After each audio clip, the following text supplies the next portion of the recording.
Tad manā pieredzē, kas ir biežākie ugunsgrēku izcelšanās iemesli? Pirmais, pilnīgi noteikti tās ir apkurs iekārtas, jā. Tad apkurs iekārtas, tie ir silītāji, tās ir cietā kurinamā, šķidrā kurinamā apkurs iekārtas, no kurām visbiežāk izceļās ugunsgrēki. Diemžēl viņas bieži nepārbauda vai neiztīra pirms vai pēc apkurses sezonas. Tas ir viens no iemesliem, skursteņi tātad nav tīrīti, bieži vien skursteņi deg, vai arī pie apkurses iekārtām kaut ko novieto pārāk tuvu, vai viņas iekurina atstāja nepieskatītas. Ja? Tātad tas arī attiecās jums arī jūsu mājās, ne tikai mūsu nodaļās, kur ir apkurses iekārtas. No apkurses iekārtas tuvumā maksimāli cenšamies atbrīvot, lai nav nekādas malkas, lai nav papīri, nav kaut kas, kas varētu viegli aizdegties. Skatāmies, lai pie apkurses iekārtas, lai viņai ir tehniski kārtībā, to pārbauda skursteņslāvis. Reiz 5 gados viņš pārbauda, vai iekārta tehniski atbilstoši prasībām, domāts ir pareizi būvēts, vai viss ir ok. Un ikdienā, protams, paskatāmies, lai neko mēs tur klāt neliekam, lai mums nav iemesls tāds, ka varētu izkrist kāda dzirkstele, viņai būtu ko aizdedzināt tālāk notiek tekšana. Otra lieta ir elektroinstalācija. Kā bieži izceļās, tātad elektroinstalācija mēs baudam reiz 10 gados, tātad nulles fāzi, pretestību un siltumu elektroinstalācijai. Mūsu pasta nodaļās mēs pie šī te aspekta strādājam. Pirms tātad brauc firmas un veic šos elektroinstalācijas mērījumus, raksta protokolus, pēc tam mēs skatāmies, vai tur viss ir kārtībā, ja kaut kas nav kārtībā, tad mēs tālāk jau šo firmu sūtam atkārtot, lai savest kārtībā. Un apkuri tieši tas pats, kad apkuras iekārtas liela daļa jau tika pārbaudīta 5 gados. Un tagad mēs strādājam arī pie tā, lai viņas tiktu regulāri iztīrītas pirms un pēc apkuras sezonas. Par elektroinstalāciju vēl ko es varu pieminēt, ko cilvēki bieži vien neiedomājās. Kā atstāja dažādas elektropreces bez uzraudzības ieslēgts kontaktā. Mans spilgts piemērs no dzīves ir tāds, ka es kādreiz nezināju arī to, ka pērkot elektropreci, ražotājs nosaka par to, vai drīkst vai nedrīkst atrasties pastāvīgi pie sprieguma un kontaktpunktus. Man dzīvē bija tāds gadījums, kad 2020. gadā stājās spēkā ministra kabineta noteikumi par to, ka jābūt visur ar dūmu detektoriem. Un, es, protams, kā jau ugunsdzēsējs, domāju, kam man te vajag, kam man vajag. Un, visu laiku tikai negribēju viņas likt. Un man tad sievas māte, viņa dzīvo Madonā, es dzīvoju Ventspilī, viņa uzzināja par to, kad ir dūmu detektori, tātad vajadzība pēc likt. Viņa man zvanījās un saka, es noteikti vai uzliec dūmu detektorus. Viņa saka, nomierinies, es esmu ugunsdzēsējs, nevajag vairs. Neko viņa atbrauc ciemos pie mums, no Madonas Ventspili paciemoties un izdomāja, atvest dāvanu 2 dūmu detektorus. Protams, es kā vīrietis ielēku atvilknē, neko es tur nelikšu. Tad jau sieva pieslēdzās tam jautājumam un beigās dabūja uzlikt to 2 dūmu detektorus. Vienu uzlikt virtuvē, vienu uzlikt guļamistabā. Un sievas māte aizbrauc prom, un nākamajā vakarā es panāku pieceļot dūmu detektorus sācināt. Es aizēju uz virtuvi, un man elektriskā teikana sāku svilpt, un detektors nostrādāja. Protams, es tur to ugunsgrēku likvidēju, bet no tā stāsta, tās 2 morāles, ko es vienmēr visiem stāstu. Pirmā ir tāda, ka tas dūmdetektors maksā 10-15 eiro, bet viņš ir tā vērts un viņš var izglābt jau dzīvi. Tas ir viens, un otrs, ko es vienmēr ar humoru saku, ka varbūt nevajag aicināt arī sievas mātes ciemos, ka mazāk ir ekspres un kaut kas, stāsts ar joku. Bet par detektoriem, arī jums, ja jūsu pasta nodaļā, jūs skatāties pie griestiem un jums nav uzstādīts detektors, jūs droši man rakstat, zvanat, sakat, Ingurs, mums te nav, mēs jau ar uzņēmumu vadību pie šī jautājuma pastrādāsim, lai visās nodaļās mums būtu vai no sistēmas, vai no autonomais dūmu detektoru, ja kaut kas notiek, lai būtu kaut kādas skaņas signāls, ka mēs zinātu par to, kad ir ugunsgrēks. Tad šo piefiksējumu, ja nav, droši raksta, ka mēs šo jautājumu sāksim kārtībā. Vēl par elektroinstalāciju, ja mēs runājam par šiem te teikanām un mikroviņu krāsnīm un tā tālāk, ir jāatcerās tas, ka ražotājs, nosaka to, ka ir preces, kuras nevar atrasties visu laiku pie sprieguma, un tas procents ir ļoti, ļoti mazs, bet viņš pastāv. Un tātad mans jums ieteikums un ierosinājums ir tāds, ka teikanas, mikroviņu krāsnis, mēs viņas raujam ārā no kontaktiem, pēc tam, ka mēs beidzam darbu, un arī skatāmies, kas mums notiek ar pagarinātāju. Tātad no pagarinātājā tā nav laba prakse. Ja jums ir kaut kāda šādas situācijas, fotografējiet man, sūtat domāsim risinājumu, kā mēs varētu šo jautājumu pie jums sakārtot. Jā, jo tas ugunsdrošības uzraudzība jau ļoti daudz ir atkarīga no jums, no tā, ko jūs ikdienā pamatināt un ko jūs man rakstat un sakat, ka man liekas, ka te nav kārtībā, ka varbūt vai prasat padomu, un mēs šos jautājumus sakārtosim. Jā. Nu, un trešais iemesls, no kā visbiežāk izceļās ugunsgrēks, tas nelabvēlīga rīcība ir atklāts liesmas lietošana, jā, tās advents vainadziņi, svecītes, jā, nu tādas lietas, pie kurām ir jāpiedomā, jo nevar būt situācija tāda, ka jums ir atklāta liesma, kas notiek tiek lietota.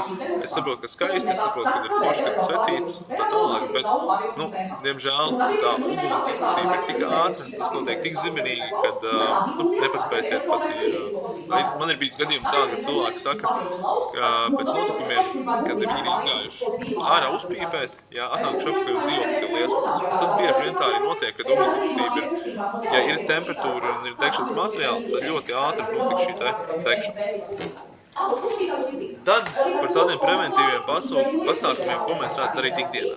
Jā, tad, ja jums ir apkurs iekārtas, pārliecināmies, ka viņas netiek atstātas bez draudzības, jā, tad darbdienas beigās būtu ļoti labi, ka tur nekas vairs nedegtu, un mēs jau zinām, ka apkurs iekārta eksploatācija būs, teiksim tā, darba režīmā.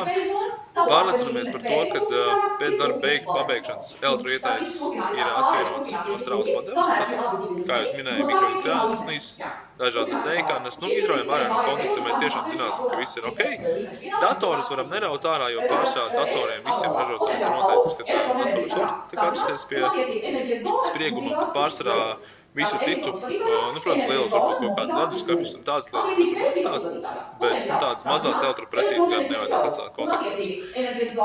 Neaizskrējamajam evakuācijas ceļus. Tātad šis ir tāds punkts, ar ko bieži vien daudzas, varbūt ne nodaļas, bet daudz vispār objektu Latvijā grēko. Jā, tad evakuācijas ceļš mums ir noteikts likumā, kāds viņš ir, un mēs paši bieži vien kaut ko noliekam par ceļiem. Vai kaut kādu plauktiņu, vai kaut kādas preces izvietojam, jā?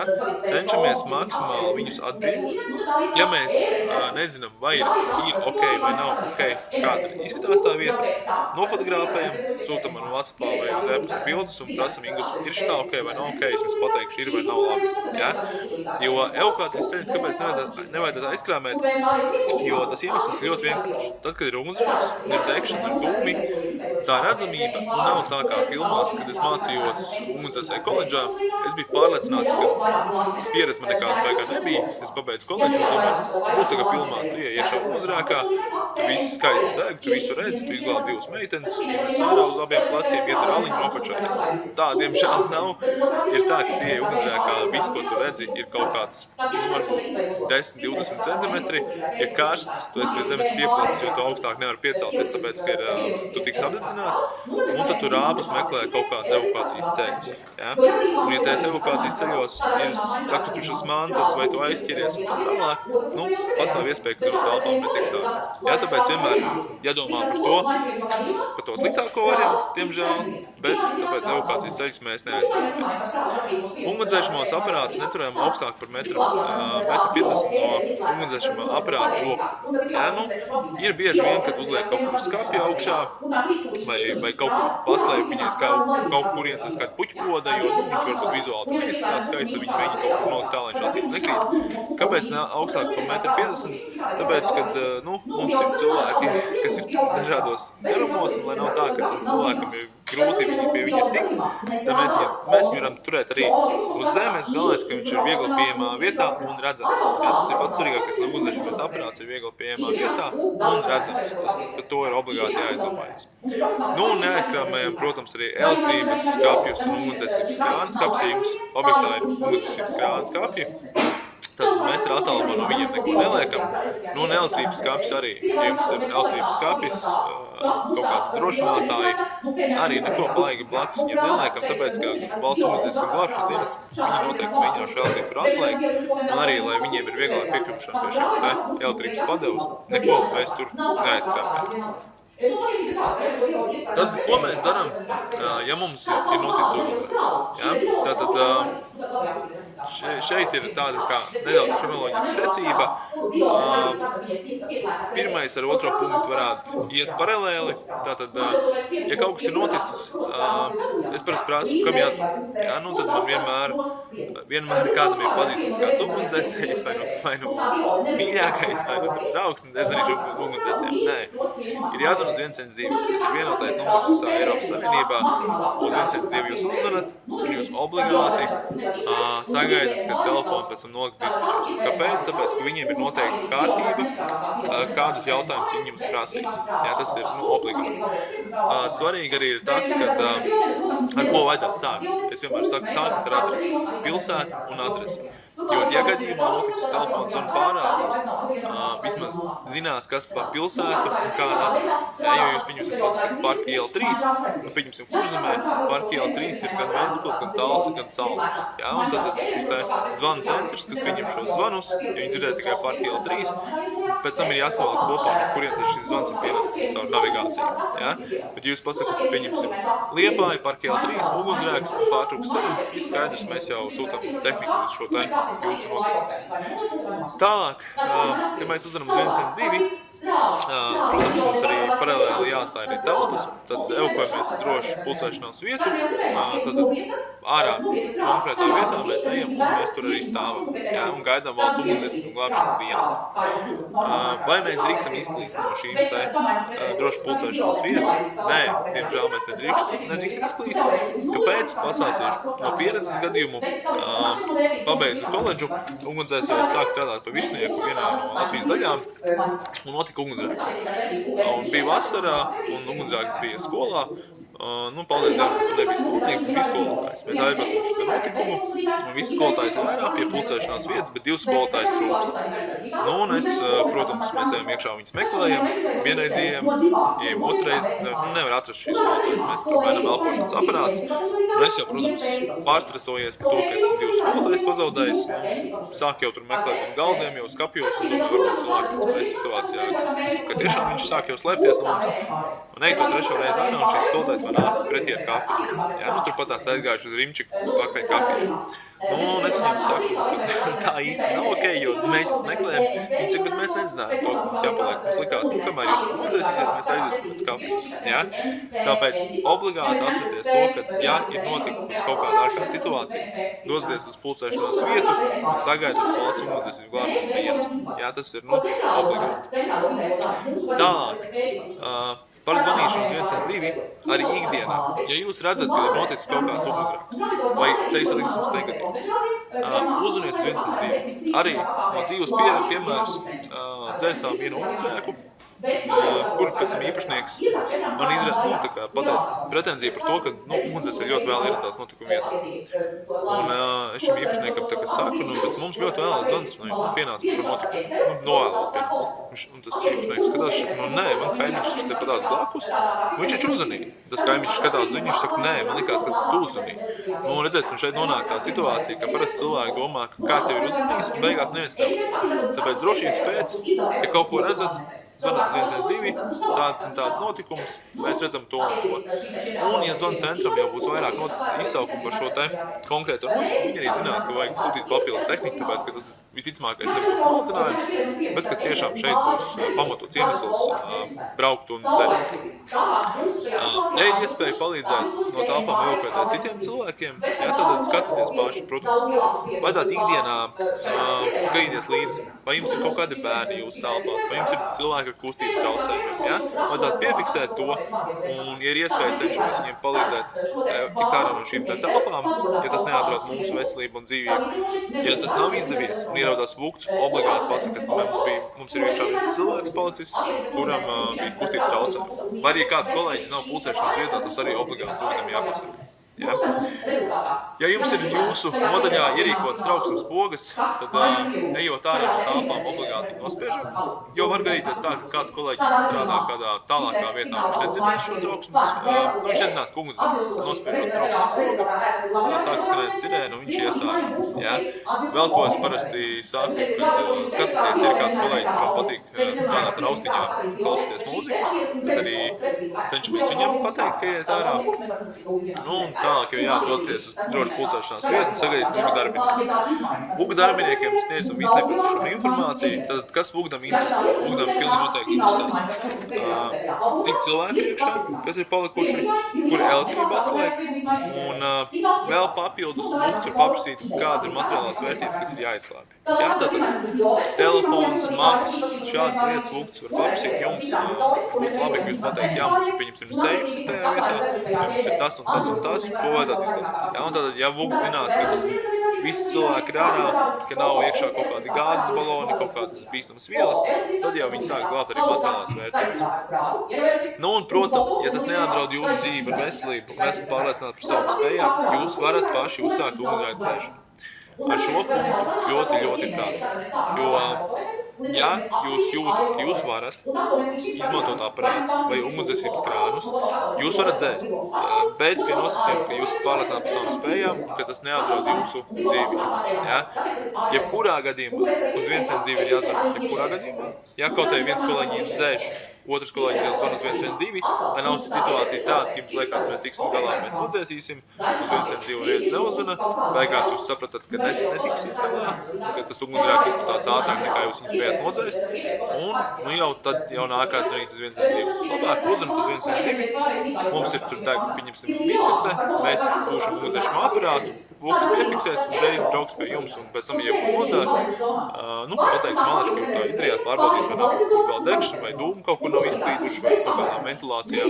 Nu, un tātad aplūko šo te notikumu vietu. Jā, tātad ar šo punktu prātīgi, un tikai tad, ja jūs jūtaties tiešām pārliecināti par sevi, ka tas neapdraud jūsu veselību un dzīvi. Glābšanas dienestam arī ierodoties, parasti ir viens galvenais cilvēks notikuma vietā, kuram var tātad visu informāciju nodot. Jūs viņam nodosiet, jo zināsiet, ka tas cilvēks tiešām to informāciju apkopos un strādās kopā. Un ugunsdzēsējiem ir dzeltenas un sarkanas ķivers. Dzeltenās ķivers ir ugunsdzēsējiem, kas strādā vairāk kā ikdienas darbus, viņiem ir dzēšanas darbi, vairāk glābšanas darbi. Sarkanās ķivers ir ugunsdzēsējiem, kas ir jau višnieki, kas ir ieguvuši augstāko izglītību un kas ir jau dabūjuši tiesības vadīt ugunsgrēku dzēšanu glābšanas darbus. Ja? Bet notikumos var gadīties arī tā, ka tās sarkanās ķieverītes ir vairākas, tad višnieki ir vairāk atbraukuši notikumu, un tad man parasti cilvēki prasa Ingus, kā es zināšu, kurš no tiem višniekiem ir galvenais, kuram var pateikt, ka viņam man tur maks ir palicis vai man seifā daudz dokumentu, un es vienmēr saku, jo vienkārši paskaties, kam ir sarkani ķiveri, un kam ir platāk plecs un gaita svarīgāk, tas būs šefs. Tas tāds ar joku, bet īstenībā ir tā, ka vienmēr vienam ugunsdzēsējam par sarkanu ķiveri būs vēste, uz kuras ir rakstīts glābšanas darba vadītājs. Tas nozīmē, ka tas ir cilvēks, kurš notikuma vietā ir galvenais, kuram tajā brīdī visi dienas ir pakļautībā, un tas ir tas, kurš vada visus glābšanas un dzēšanas darbus. Tātad, ja jūs pie šī cilvēka pieiesiet, pateiksiet, man ir visi cilvēki ārā, personāls mums nav palicis, lietas nav palikuši, elektrība ir atslēgta tur, materiāls vērtības mums ir palikuši tāds iekšā, viņš viņu to informāciju piefiksēs un viņš jau tālāk pie informācijas strādās. Ja jūs šī informācija pateiksiet, ugunsdzēsējiem ir dzelteni ķiveri, var būt, ka viņš varbūt savu darbu gaitā var to aizmirst, nodot tālāk jau višniekam. Tāpēc, es vienmēr iesaku doties pie glābšanas vadītāja un dot viņam to informāciju. Par atgriešanos telpās arī neskrienam apakaļ, netraucējam darbu glābšanas dienestam, netraucējam darbu valsts policijai. Telpās mēs atgriežamies tikai un vienīgi tāpēc tam, kad mums tur atļaus valsts ugunsdzēsības glābšanas dienests. Jā, tikai tad mēs atgriežamies telpās, jo tad viņi būs pārliecinājušies, ka viss ir kārtībā un ka var droši atgriezties telpās. Tad par ugunsdzēšamajiem aparātiem. Pārsvarā 99% mūsu nodaļas izveidoti pulvera tipa ugunsdzēšamie aparāti. Ja? Tas, kas jums būtu ikdienā jāpievērš uzmanība, ir manometrs, tātad manometram šitai būtņai ir jābūt zaļajā iedaļā. Tas nozīmē, ka spiediens nav ne par daudz, ne par maz. Tas nozīmē, ka spiediens ir pietiekams, lai šis aparāts strādā. Pulvera ugunsdzēsmais aparāts strādā aptuveni 10 līdz 12 sekundes. Ja? Atceramies to, ka nebūs tā, ka uzspiedīsiet rokturi un tas pulveris nāks ārā bez apstājas. To rokturi var piespiest vairākas reizes. Ja mēs kaut kādu iemeslu dēļ aparātu lietojam, mums viņš ir obligāti pēc tam jāmaina, tātad aparāts jāuzpild no jauna, jāpārbauda mehānisms, jo šis pulveris viņš cietē, viņš sablietējās un viņš nebūtu vairs derīgs. Tāpēc ikdienā, kamēr pievēršam uzmanību, vai ir iekšā būtiņa zaļajā iedaļā, ja nav, apsēt man, zvanat man, Ingūs pēc aparātu mēs sarkanajā, visi mēs pēc tā strādāsim, lai jums šos aparātus pēc iespējas ātrāk nomainīt, jo pēdējā aparāta partija, kas arī tām nodaļām, kas vēl nav nomainīti, aparāti uz pārbaudītiem 14. augusts, firma pārbaudīs, un mēs jums sūtam ārā jau pēdējos aparātus. Un aparāta lietošana ļoti vienkārša. Kā pats kādreiz šos aparātus baudīju, bieži vien cilvēki tur baidījās, ka viņi uzsprāgt, un nē, aparātam nevar notikt. Viss, kas ir jāizdara, jāizrauj ārā šī te metāla sprostapa, mēs viņu raujam ārā, kad mēs viņu raujam ārā, atcerieties, nesaturiet šo te rokturi ar spēku, tāpēc, ka ja jūs paskatīsiet rokturi, jūs tur šo sprostapu nevarēsiet izraut ārā, jūs paši noblaķēsiet. Izraujam ārā sprostapu, paņemam šļūteni, stingri rokās, pieejam klāt metru pusotru līdz ugunsgrēkam un piespiežam rokturi. Un pārliecinamies par to, ka uguns ir nodzēsts. Ja, tātad negriežam muguru ugunsgrēkam un, ja mēs kā mēs piegājam ugunsgrēkam, tādā veidā mēs no viņa atkāpjamies uz viņu skatoties. Ja? Jo ir bijuši gadījumi, diemžēl praksē, vadot praktiskās nodarbības, arī tāds gadījums no prakses, tad tā meita neapvienosies, bet tad vadīja praktiskās nodarbības, dzēsām pannu, tad arī ar pulveru tipu ugunsdzēšamiem aparātiem. Meitene piegāja klāt, uzspieda nodzēsa, pagriezās pret draudzenēm, lai nofotografētos. Izrādās, ka uguns nebija vēl nodzēs. Meitene ļoti gari skaisti mati, bet tur sanāca nedaudz izbīles, bet beigās veiksmīgi viss beidzās. Un meitene joprojām mati ir, bet jebkurā ugunsgrēkam mēs muguru nekad negriežam. Jā, tas ir jāatcerās. Vēl par ugunsdzēšamo aparātu tipiem, tātad, Latvijā pārsvarā ir pulvera tipa, ogliskābās gāzes, un vēl tur pārsvarā arī ir, bet 99% objektu pārsvarā būs pulveris. Pulveris ir ar vienkārši trubiņu, ogliskābā gāze ir ar tādām jau sifona, tādām taurītēm, tātad pirmie divi, otrais aparāts praktiski ir jau ogliskābās gāzes, pirmais aparāts, tas ir vairāk priekš eļļām domāts, no kreisās puses pirmais, trešais ir pulvera aparāts, kas mums ir praktiski visās nodaļās, un ceturtais pēdējais ir ar mašīnās, aparāts, kas jābūt mašīnās. Ja? Par mašīnām runājot arī, kur jābūt ugunsdzēšamam aparātam, jābūt rokas stiepienā attālu. Kāpēc? Tāpēc, kad, es domāju, ka man tāpat kā visiem 90% Latvijas iedzīvotāju aparāti bieži vien ir bagažniekā. Kaut kur ievandīts, kaut kur paklājiņa apakšā paliks. Diemžēl manā praksē strādājot glābšanas dienestā, ko es esmu redzējis, kad ir bijuši, diemžēl, frontālās sadursmes. Tātad, ar poku saskrējies kāds automobīls un bieži vien cilvēkiem tiek iespiestas kājas. Tātad motortelpa nāk uz cilvēku un kājas tiek iespiestas. Varbūt situācija tāda, ka jums ir iespiestas kājas un notiek degšana jau motortelpā. Un jums nav ugunsdzēšanas aparāts. Jūs iespiestas, jūs netiekat pie viņa klāt. Tāpēc es kādreiz domāju, kāpēc mašīnas, kas nāk no ārzem tirgiem, kāpēc viņam tie aparāti blakus sēdētāji pusē tur uzlikti. Un tas ir tas iemesls, ka kaut kas notiek, lai jūs varētu pēc viņa arī aizsniegties. Tad savā mašīnā, draugu mašīnās atgādiniet, ka aparātam jābūt rokas stiepiem attālu. Vēl ko parasti no prasa, vai drīkst dzēst elektrību ar aparātu? Jā, drīkst dzēst elektrību līdz 1000 voltiem. Mans uzskats ir tāds, ka nav labāks vai sliktāks aparāts, ka tas kā aparāts, kas jums ir pieejams, ko jūs ņemat un dzēšat. Nedomājat, vai tas ir pulveris vai ogliskābā gāze, vienkārši ņemat, dzēšat. Ja jums ir nepieciešams vēl kaut kāds papildus video par aparātu izmantošanu, tieši praktisko daļu, droši man sakiet, uzfilmēsim video, kā aparāts izmantot dzīvē, lai arī jums tas tik tā kā parādīs arī video materiālā, tad droši man to sakat, rakstat, un tā mēs uztaisīsim priekš. Nu, tad mēs izrunājām situāciju, ko mēs darām, ja mēs pamanām ugunsgrēku. Jā, tad mēs varam 112, ja ir iespēja dzēšam, ja mums kad evakuējamies, palīdzam citiem evakuēties, spiežam pogas pa ceļam, ejam uz drošu pulcēšanos vietu, sagaidām mugdu, pasakām visu informāciju. Bet ko darīt, ja mēs nevaram izkļūt tālus, kas ir tikpat nozīmīgi, kā ja mēs varam izkļūt. Un pirmais, ko es vienmēr saku, glābšanas dienas, kad ierodas, viņiem ir svarīgi saprast, kas ir logos. Jā, tad glābšanas vadītājs, viņš vienmēr skries apkārt mājai un skatīsies logos. Ja jūs atrodaties augstāk par 2., 3., 4. stāvu, jebkurā gadījumā jūs esat augstāk par 1. stāvu, arī pat ja jūs 1. stāvā netiekat ārā pa logiem, mans ieteikums uzreiz ir pirmais, kaut ko ielieciet logā, vienalga kādu lupatu, kaut kādu drēbi, lai tas logs izsītos no malas, ka tur kaut kas nav kārtībā. Jo, pieņemsim atbraukt glābšanas dienas, viņš kā apkārt mājai, viņš kāds 3. stāvā logā ir ārā, pieņemsim, tur izkrināts džempers. Skaidrs, tad tur kaut kas nav kārtībā, uzreiz liks autokāpu un pārbaudīs to logu. Tas ir viens. Otrs, atcerieties, turamies tuvāk pēc iespējas zemē, jo pie zemes apmēram metrs vai neitrālā zona, kur būs maksimāli daudz skābeklis un kaut kāda redzamība.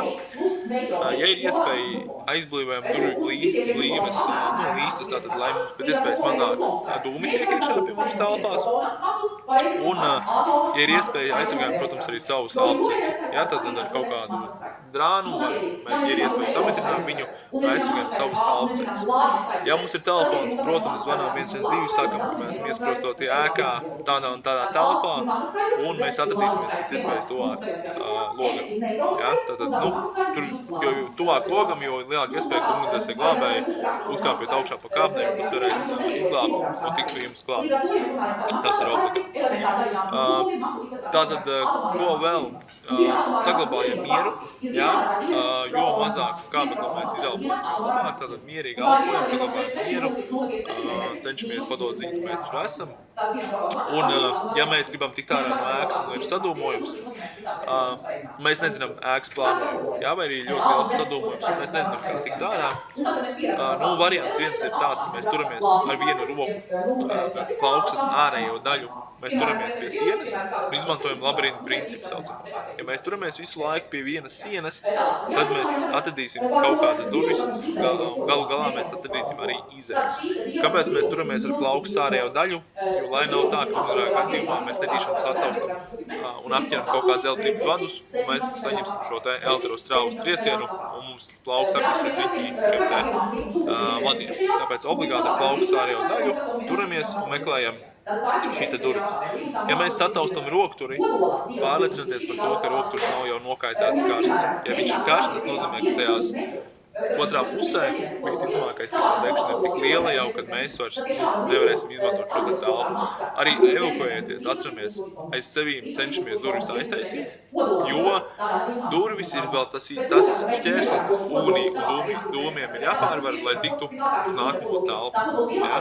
Tā kā, kā es teicu, saglabājam mieru, ieliekam kaut ko logos un, ja ir iespēja, protams, paziņojam glābšanas dienestam par to, kur mēs esam. Ja mums kāds kolēģis ir palicis iekšā telpās, tad arī mēs pat visiem mēģinām atcerēties, kur mēs pēdējo reizi viņu redzējām, un to mēs arī sakam glābšanas dienestam, obligāti šo informāciju nodot. Un tad esam nonākuši līdz kontroli jautājumiem. Šeit jūs varat izlasīt. Tāds varat arī atbildēt šiem jautājumiem. Tātad, kam mēs zvanām ugunsgrēka gadījumā? Vai mēs drīkstam atstāt drošu pulcēšanos vietu? Vai drīkst uzsākt ugunsgrēku dzēšanu pašu spēkiem? Un, ja jā, tad pie kādiem nosacījumiem? Vai drīkst uzlikt ugunsdzēšanu aparātu aiz skārpiem, kur tas nav redzams? Lai viņš netraucē, lai viņš noslēpsim viņu stūrītī, lai patīkamāk skats klientiem. Vai drīkst aizslēgt evakuācijas ceļus, norādot, ka atslēga ir pie noteikts vadītājs, un tātad mums ir evakuācijas durvis, mēs aizslēgsim, ņemsim atslēgu ārā un noliksim pie noteikts vadītājs, kad mums atslēga būs visu laiku. Vai drīkst atstāt sveces bez uzraudzības, ja nepieciešams izskait noteikts tikai 10 minūtēm, tad svecīt paliks, aizslēgsim durvis un iziesiet ārā uz 10 minūtēm. Un vai drīkst lietot pagarinātājus, kuriem redzam vadu bojājumu. Tur ir bojāta izolācija, viens vads ir ārā, bet strādā pagarinātājs. Ja? Tad šos kontroli jautājumus kopīgi izrunājiet ar kolēģiem. Atbildes. Ja kāds jautājums nav skaidrs vai vajadzīgs mana palīdzība, droši rakstiet, zvaniet. Un centīšos jums palīdzēt. Ceru, ka patika šī te nodrošības instruktāža un arī prezentācija. Gaidīšu no jums apakaļ atgrieznisko saiti, kas patika, kas nepatika, ko vajadzētu vairāk. Un tad jau nākamajā gadā mēs noteikti klubosim, lai jums ir patīkamāk un lai jums ir vērtīgāk. Ja? Tātad liels jums paldies par pusstundu veltīto laiku un veiksmīgu darbdienu, veselību un zaudēsim viens otru. Kurā gadījumā droši zvaniet un ar visu tiksim galā. Paldies jums! Ir dažādi zeta, arī jautājumās būs atšķirīgi. Te ir piemēri, gadījums un borsam, ko atbilstoši labi masas skaļi. Tie pie izotoniem, jo sanāk neibroškās, arī mums ir vienāds konkrēti, kas ir tīts. Tātad izobāri, un šajā gadījumā, kad nosaukt izobārs, nav nekādas sakaras skiedienas. Nezinu, kāpēc tā vēstures izveidojas, kāpēc tā sauc, bet tas nav skiedienas. Tātad izobāri, tās ir vielas, kam ir vienāds masas skaļas, bet attiecīgi nozīmē kā dažādas puses Z un N. Kā piemēram, tas būs sērs un atons, attiecīgi 17. elements, 18. elements, bet viņiem ir abiem izotomi, tā atbilstoši masas skaļa 36. Tā līdzīga. Ja, tad to mēs saucam par izobāri. Visbeidzot, izomērija fizikā. Mums būs tā, ka ir vienāds gan lādiņu skaits, gan neitronu bet dažādi kodolu sakošanas enerģija un dažāds dzīves laiks. Ja? Tas mums arī ir iespējams, un fiskā to sauc par izomēriju. Pieņemot ķīmijā par izomēriju sauc par cik iespējams, tur ir kaut kāda sakarība, bet ķīmiskām izomērijām snāk kā speciālisti nemēģināšu nometēt. Tātad šīs trīs izotopos un viens no mainīties. Tālāk vienīgais elements, kuram izotopi ir ar saviem nosaukumiem, tas ir ūdeņradis un attiecīgi kā arī speciāli pazīmējumi. Tātad parastais ūdeņradis, jeb protīs, pēc nosaukuma, kuram kodolā ir viens vienīgs protons un apkārt arī to viens vienīgs elements. Tas ir parastais ūdeņradis, un to mēs saucam par protiju. Dabā tas ir apmēram 99,99% no visas sastopamā. Un attiecīgi nosaukums protons ir cēlies no tā, ka mēs šim ūdeņrada atomu kodolam atņemam nost viņa vienīgo elektronu. Un izveidos jons, pozitīvs jons. Un tāpēc nekā cita nav tikai tas vienīgais, kur centrā esošais protons. Un tad tas arī izskas protons. Un protīs tā ir šis ūdeņrads. Nākošais otrs ūdeņradis. Tā saucamais deutērijs, kura dabā ir mazāk par 0,1%. Un ja mēs šim ūdeņradam atņemam nost vienu no viņa elektroniem, elektroniem joprojām ir viens no vienas ņemam nost, tas divnieku nāk ir masas skaidrs. Tas nozīmē, ka kodolā viņam ir viens protons un viens neitrons, attiecīgi masas skaidrs veidojas divi, bet tā kā elektronu skaidrs nosaka protonu skaidrs, tad joprojām viens. Un ja mēs to vienu elektronu ņemam atņemam, tad izveidojas jons, kurš sauc par deutonu. Tātad tas ir deutons. Visbeidzot trešais, kas veido tas saucamos, deutērijs veido tas saucamos smago ūdeni, ja savienojas ar skābekli, tad izveidojas smagais ūdens. Savukārt supersmago ūdeni veido trešais, šis izotops, kurā ir veseli divi neitroni, savienoti kopā ar to vienīgo protonu. To tad mēs saucam par tritiju, un tā jau es teicu, ka viņam ir divi neitroni, jo vairāk neitroni mēs pievienojam papildus tādu nestabilāks paliek atbilstošais kodols. Un šis tritijs arī ir faktiski mākslīgi veidots elements, un tas ir nestabils. Iespējams, ka pasaules rašanās brīdī tas tritijs bija arī dabiskā veidā, bet tā kā viņam pietiekuši šīs pusrašanas periods, tad līdz mūsdienām viss dabiski izveidojies jau uzskatīs tādas. Attiecīgi, ja mēs ņemam tritijām šo te vienīgo esošo elektronu, tad izveidojas jons, kurš sauc par tritonu. Tāpat kā tritons. Tas bija par ūdeņradi tā izotopiem un attiecīgi to izotopu nosaukumu. To darētu zināt, tāpēc, ka ja runā par dažādām pārvērtībām kodolfizikā, kur ir iesaistīti ūdeņradis, tas ir vajadzīgs. Un tās pārvērtības, kur ūdeņradis iesaistīts, tās ir kodolsintēzes reakcijas.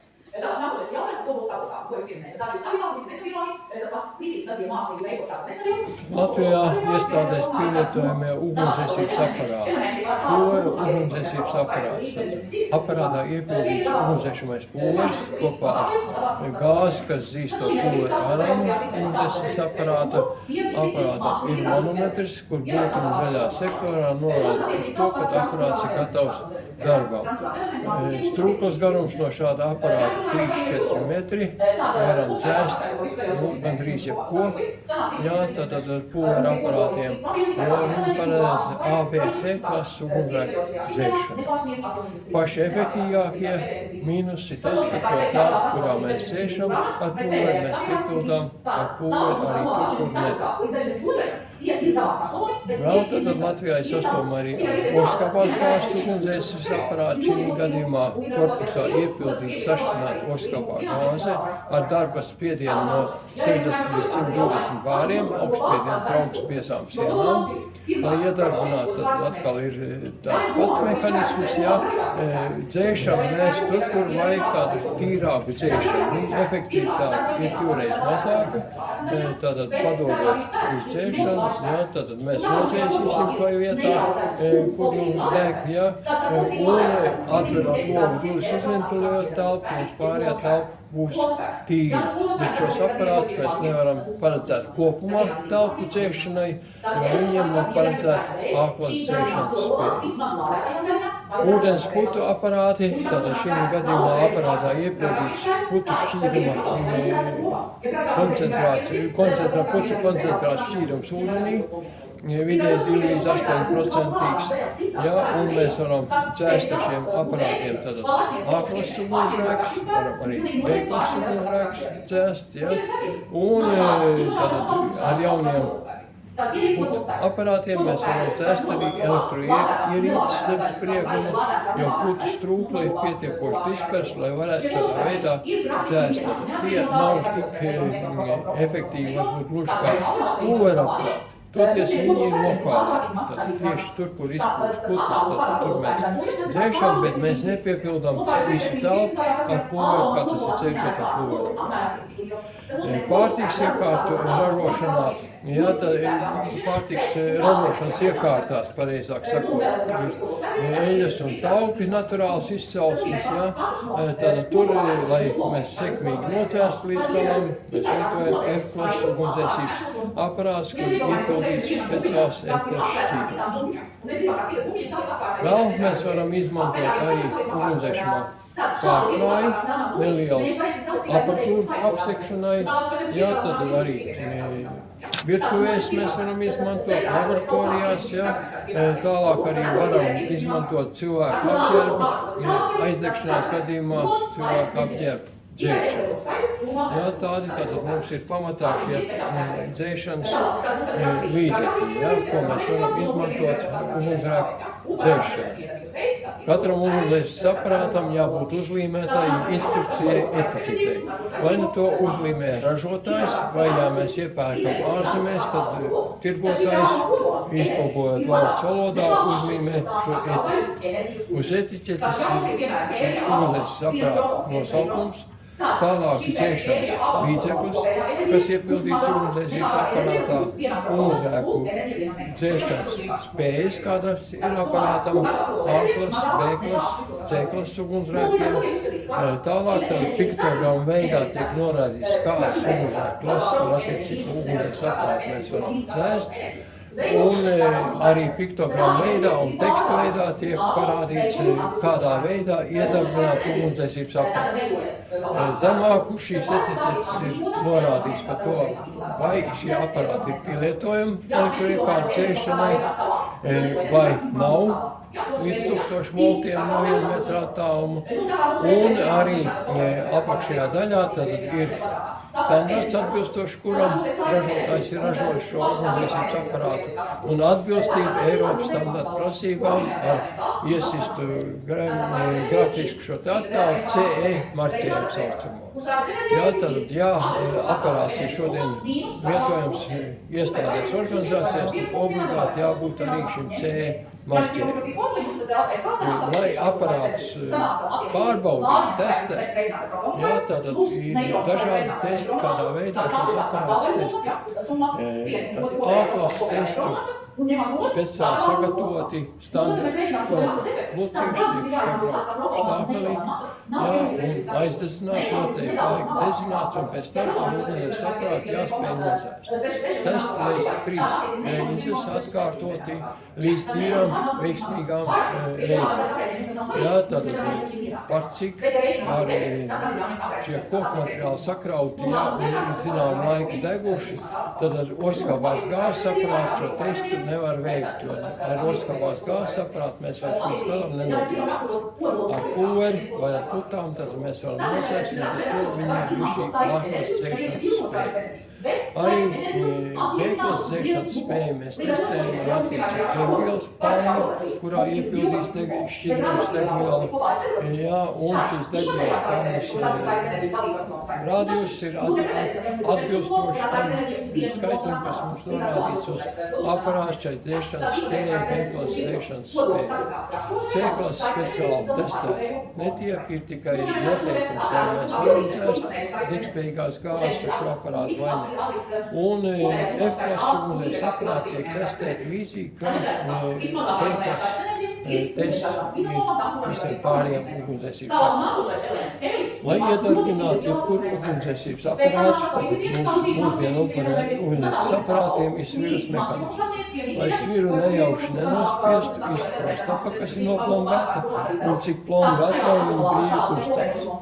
Bet mēs satvēruši ugunsdzēsības aparātu bieži vien saspiežam sviru un nedabūjam to sprost aparātu.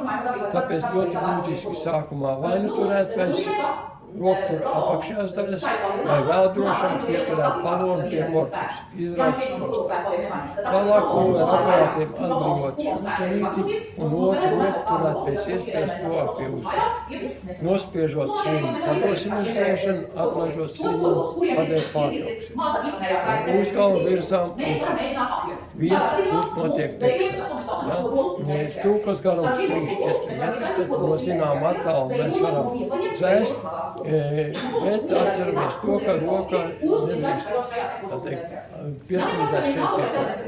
Ja šādā veidā roka būs pie korpusa, šūteniet ies uz riņķa, pulvers nākšanas pašiem virsū, tādā veidā nenācies rokturīts. Roka jātur pēc iespējas tuvāk pie uzbēra. Elektroiekārtas varam dzēst, ka šo ugunsdzēsības aparātu zem spriedumu neatslēdzot. Aparātu negāžam nekādi horizontāli vai otrādāk, visefektīvāk viņš darbosies tieši vertikālā stāvoklī. Ja aparāts ir vietots, un bultiņi joprojām ir palikusi zaļajā sektorā, tad mēs nedrīkstam viņu likt atpakaļ standarta vietā, kur viņš atrodas, bet jādod uz pārbaudu, uz pārpildīšanu, lai iztīrītu padevas mehānismu, kurā varbūt iestrēguši pulvera graudi. Ja mēs darbojamies ar oskāpās gāzes aparātu iedarbināšanu, principā tāpat sprostā, kur noplombēta, esam dabūjuši sprostā pārā, tad paceļam šo taurītes veidu uzgali, virzienā, uz kurienu mums jādzēš, un turam aparātu pie rūkturiem un pie balonā. Neķeramies ar kādu rokais caurulītes, kas savieno, jo temperatūra pazeminās palīdot oskāpā gāzes, pazeminās līdz -70, -80. Ja jūs šādā veidā roku saķersiet, roku piesauc klāt, atrauksim jau bez ēnas. Pie taurītes mazliet pieturēt varam, tā ir plasmas, bet arī nespiežam nepārtraukt. Strūklas garums šeit īsāks, pusotru līdz 3 metrus, tuvāk jāpieiet klāt pie degšanas vietas. Elektroiekārtas atkal ievērojami 1 metrs attālumā no taurītes līdz elektroiekārtai, lai mēs droši dzēstu, mēs viņu neriskējot saņemt strāvas. Tādas pamatā oskāpās gāzes aparātiem vēl izteiktāk, tas, ka jābūt noteikti vertikāli. Ja mēs sagāzīsim kaut kādā veidā, tad padēva praktiski pārtrauksies, un mums nebūs dzēšanas.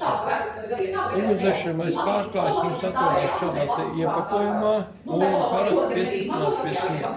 Lai ātri viņu dabūtu rīcībā, tad paraujam aiz šķirpkām uz leju, un mums ir ugunsdzēšanas pārklājs, kas parasti pusotra līdz 2 metru lielumam, mazāk, kā šis ir mazliet mazāks, tad arī ar šādu pārklāju mēs varam nodzēst, apsadzot, izolējot no gaisa piepūles klāt. Ja mums ir aizdegusies panna vai kāds cits materiāls, viesmas mums ir, tad ielokām rokas, lai rokas mums būtu aizsargāts un cezam, nesteidzoties virsū uz tās vietas, kas mums deg.